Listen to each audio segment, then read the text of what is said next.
보쌤의 거꾸로 동아시아사 그 8번째 시간입니다.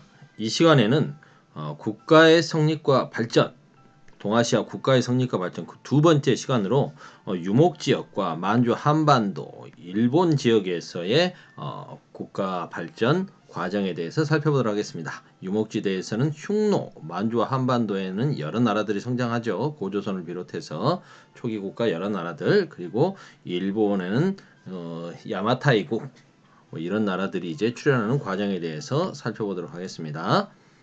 먼저 유목지대 흉노 기원전 5세기부터 기원 5세기까지 몽골하고 중국 북부 지역에서 활동하게 되는 이 흉노 세계 역사에 끼친 영향이 어마어마하죠. 아시아 지역에서는 흉노의 침입을 막기 위해서 만리장성을 축조하지 않습니까?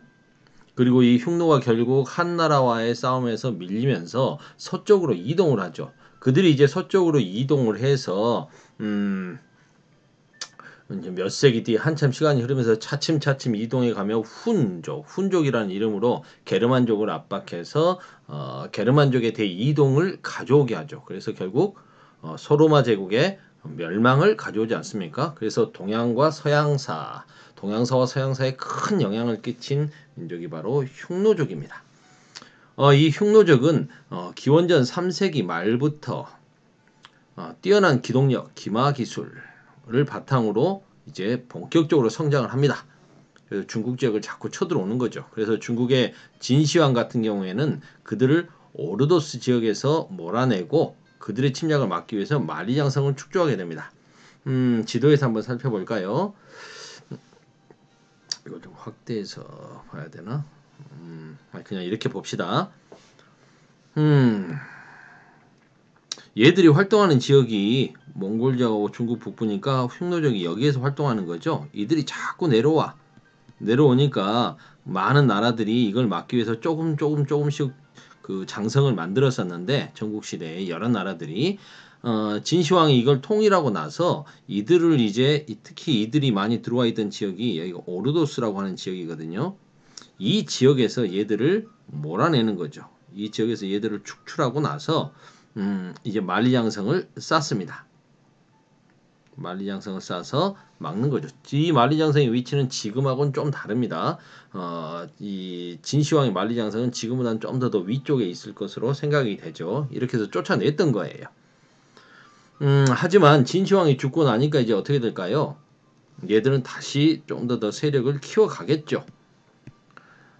진나라 멸망 후에 이제 초한쟁패, 초나라하고 한나라가 혼란스럽고 이제 한나라가 세워지는 그 과정, 중국의 그 만리장성 안쪽에 자기들끼리 싸우느라고 중원 지역이 정신이 없으니까 이들은 이제 세력을 회복하는 겁니다. 세력을 회복하죠. 그리고 초원 지역을 다시 통일합니다. 서쪽에 있었던 월지, 동쪽에 있었던 동호를 복속하죠. 그리고 이제 한나라를 공격을 합니다. 그러자 이제 한나라 무제래. 한나라 고조. 한나라를 세운 사람 아닙니까? 고조 유방. 얘가 32만의 병력을 이끌고 한나라 고조가 이제 내가 이제 중국도 통일했겠다.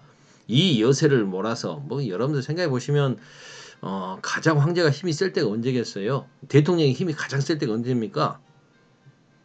당선된 직후 아닙니까? 지금 한나라 황제 고조 같은 경우도 중국을 통일하고 지금 막 엄청나게 지금 영향력이 클 때 아니겠어요? 자신감이 넘칠 때 이때 이제 군대를 엄청 몰고 내가 저 녀석들 혼내주겠어 하면서 32만의 병력을 이끌고 만리장성 넘어서 이제 가자 하고 이제 갔던 거예요. 흉노를 치러 갔던 겁니다. 그런데 황제가 직접 갔으나 패배하는 거죠. 오히려 그 백등산이라고 하는 산에서 자기가 오히려 포위돼 가지고 산에 올라갔으니 어떻게 됩니까? 마실 물도 없잖아요. 치욕적으로 이렇게 포위됐던. 그래서 겨우 빠져나오게 되는 거죠.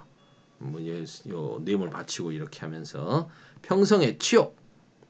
흉노 입장에서는 황제를 잡거나 한나라하고 전면전을 치르기보다는 필요한 물자만 받으면 되니까 그래서 한나라하고 이제 화친을 하죠. 그래서 그 뒤에도 이제 교역을 계속하게 됩니다. 하지만 식량이 부족하니까 얘들은 농경민 계속 교육도 하고 약탈도 하고 하면서 충당을 해야 했던 거죠. 동서교역로인 비단길을 장악하고 세력을 확보했던 흉노. 흉노는 자기 스스로 하늘의 아들이라고 이렇게 불리어지면서 하늘 권위가 하늘에서 왔다라고 이야기하는 선우.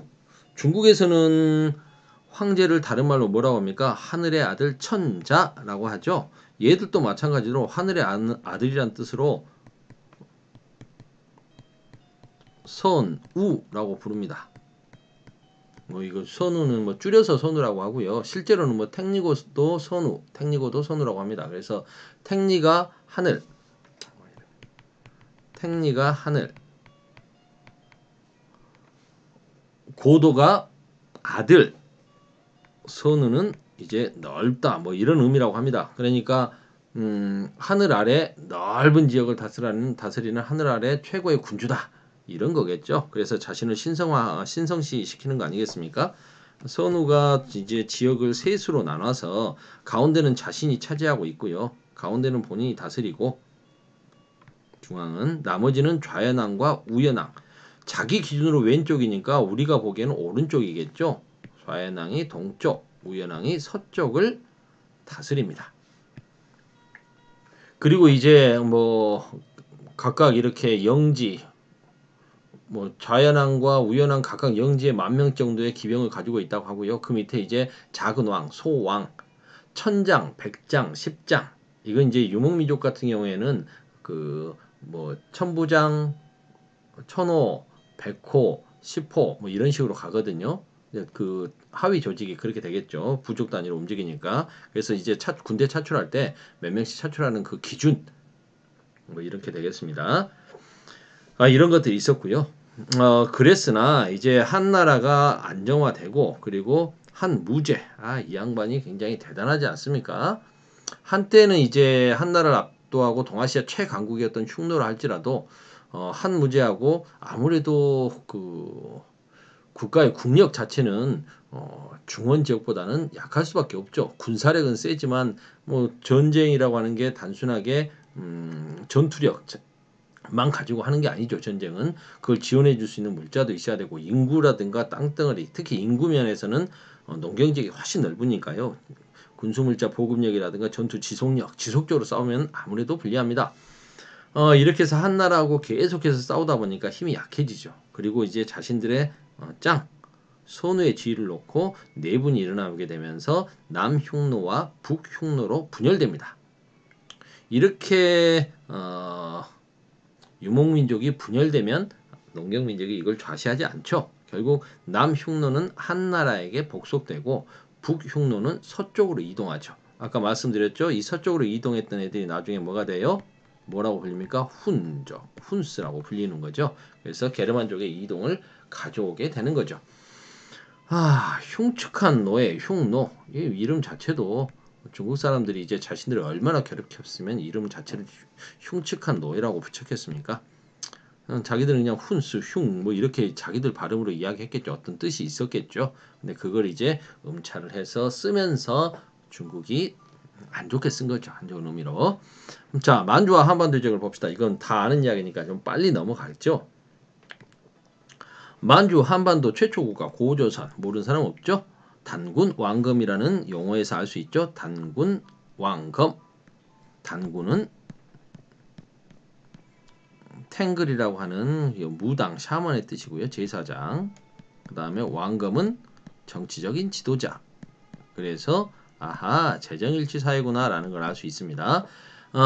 그리고 이제 왕이 이렇게 있으면 이제 그 밑에 비왕, 상, 경, 뭐 그냥 왕이라고만 이거 뭐가 빠졌나 했더니 이건 그거네요. 8조법이 있었죠.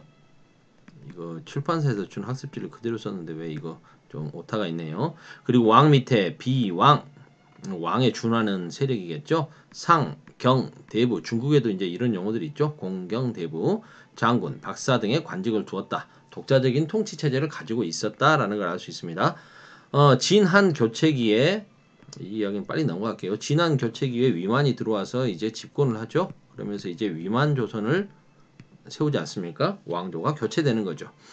준왕을 몰아내고 집권을 하게 된 위만 같은 경우에 한나라의 제후국이 되면서 한으로부터 본격적으로 철기 문화를 수용해 오죠. 철기 문화를 본격적으로 수용해서 생산력을 높이고 인근 지역을 소국들을 정복하며 성장합니다. 오히려 이렇게 성장을 하다 보니까 이제 한나라하고 대립하게 되죠. 그의 손자였던 우고 왕 때 한과 대립하다가 멸망을 당하게 되는 거죠. 그들이 멸망되고 나서 이제 만주와 한반도 지역에서는 예맥족, 여러분들 그 고구려의 화를 맥궁이라고 부르죠. 그러면 아하, 고구려인들은 맥족이구나라는 걸 알 수가 있고요. 중국 사람들이 보기에 이제 맥족은 고구려족을 이야기하는 것이고, 그 다음에 저 동예라고 하는 나라 있죠. 동쪽에 있는 예족의 나라구나라는 걸 알 수 있죠. 그래서 맥족과 예족, 예족과 맥족, 예맥족은 우리 민족을 형성한 고대 민족이다라고 생각하시면 되겠습니다. 숭화강 일대의 부여는 연맹왕국, 오부족 연맹체였지 않습니까? 그걸 보여주는 게 뭐예요? 한국사 시간에 다 배웠죠? 사출도. 그래서 왕이 중앙을 통치하고 마가, 우가, 구가, 저가, 마가, 우가, 구가, 저가 라고 불리는 부족장들이 사출도를 나누어 다스리고 있었죠. 그리고 그 아래쪽 한반도 아래에는 마한, 진한, 변한 부족 연맹체가 있었다. 이들은 왕은 없었다. 그러다 보니까 이들이 대외적으로 활동할 때 그 대표가 마한에서 목지국이라고 하는 나라의 목지국의 군장이 자기를 마한 왕 또는 진 왕이라고 이렇게 칭하면서 대외적으로 활동할 때는 왕이란 타이틀이 필요했으니까 이런 것도 써먹었다. 군장 이외의 삼한 지역은 천군이 다스리는 소도가 있었다. 그 말은 정치적 군장이 다스리는 지역이 있고 그 다음에 하늘의 제사진에는 천군이 다스리는 특별행정구역 소도가 있었다. 그래서 재정과 제사장과 정치가 분리되어 있다. 재정 분리 사회였다. 한국사 시간에 다 배웠을 거예요. 일본 야요이 시대에 농업 생산력이 본격적으로 발전한다. 그래서 기원 전후에 드디어 이제 정치적인 조직체가 출현하기 시작했다. 그래서 기원을 전후한 시기에 일본 열도에는 약 100여 개의 작은 소국들이 형성되었다. 그런데 이제 이게 어느 정도 기원 후 한 이때가 되니까 기원 전후였다면 기원 후 3세기경에 이제 이게 한 30여 개 나라로 정리가 됐다. 100여 개에서 30여 개 정도로 정리가 됐다. 그래서 이 30여 개 소국 중에서 좀 아까 삼한에서 목지국이 있었다면 이 30여 개 소국에서 리더격인 나라가 있었으니 그 리더격인 나라가 야마타이국이다. 그래서 여기다 쓰면 되겠군요. 야마타이국을 중심으로 연합체를 형성했다. 정치적 연합체를 형성했다. 그리고 이 야마타이국의 히미코 여왕은 귀도를 믿었다라고 하는데 이제 신을 믿었다, 귀신을 믿었다 이런 거죠. 귀도에 능한 히미코라는 여왕이 다스렸다고 전해지는데 이 여왕은 이제 그 위나라의 지방 정권이라고 해야 될까요? 식민 정권이라고 해야 될까요? 대방 태수에게 사신을 보내는 거죠. 중국 본토까지 막 가기에는 시간이 아무래도 많이 한계가 있고 그래서 대방 태수에게 사신을 보내고 이제 자기도 조공하면서 책봉을 받는 거죠. 그래서 친위 외왕, 위나라와 친한 외왕, 왕이라는 칭호를 이때 받았다. 239년이니까 기원 후 3세기경인 거죠. 3세기 이제 중반 좀 안 된 시기라고 보면 되겠습니다. 역시 내용이 많으니까 10분 안에 못 끝나네요. 15분 걸렸습니다. 푸셈의 거꾸로 동아시아사 그 8번째 시간 마치겠습니다.